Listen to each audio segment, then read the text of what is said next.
For the '79 Cadillac, I'm working on rebuilding the carb. Now, the first thing, if you're not familiar with these, or even if you are, take a bunch of pictures. Take pictures of where all of the linkage pieces go. I've disconnected this one here and put the little piece back on here, but otherwise I have pictures of that lining up. I have pictures of this linkage, pictures of the linkage that goes up here.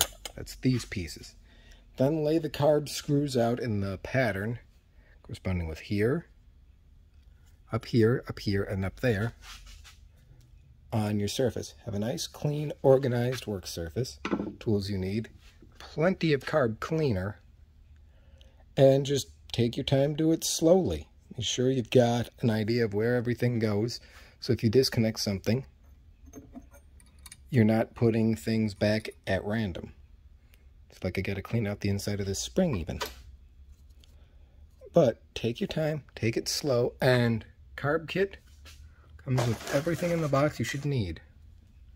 Set aside your bottom gaskets, take it slow, take it easy, and in no time you'll have it up and running. Now when you get the carb top off, it's the piece here, you can inspect it for things like unusual wear. All of these little rods, the flow metering pieces, all look pretty good. Springs in here, good, nice tight, good clearance. Interesting, you see some bug debris here. This gasket, it got destroyed in the process. New ones in the kit. But when you get to the interesting part, that's a dead bug. It's dead bugs in there. Dead bugs all inside the carburetor. That's why you can't just run fuel through it, because this one's not going to take much physical cleaning, just mostly getting the dead bugs out of it to make this one run. Then when you get down to the bottom of the carburetor, there's only about, on this Quadrajet, 3 screws holding it out. Once again, you see more dirt and contaminants, some fouling down here. And still more bugs to clean out. Just again, while you're just tearing the whole thing apart, going through it slowly, cleaning it piece by piece. I'm not even messing with the settings because from the understanding I have, this car was running just fine when it was put back, or when it was parked. It was just parked because of an old lady. So, trying to do as little that will require recalibration when putting it back together. Less is more on something like this. Sometimes you gotta get creative.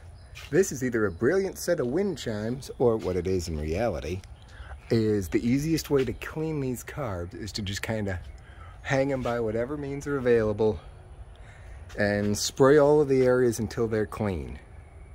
So that's the next step.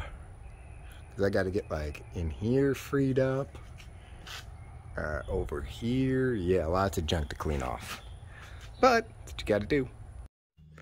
There, now we've got everything back off the hooks, inside, relatively wiped down. Still have some moisture from the condensation to clean off of these. A little bit in there, as you can see. I'll get that all cleaned off before I actually button it back together.